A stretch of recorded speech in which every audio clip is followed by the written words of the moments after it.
मंडळी, किल्ल्यातल्या काही संरचनेपैकी अत्यंत महत्वाची आणि प्राचीन आणि तेवढी ऐतिहासिक ही वास्तू भारत मातेचं मंदिर आहे। या ठिकाणी किल्ल्यामध्ये आपण प्रवेश केला तर डाव्या बाजूला तुम्हाला पाहता येईल। आता या मंदिराची सगळी संरचना जर पाहिली तर बघा, मी तुम्हाला पुन्हा एकदा कॅमेरा फिरवून दाखवतोय पूर्ण।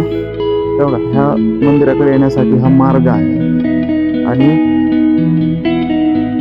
हे समोरचं हे भारत मातेचं मंदिर आहे।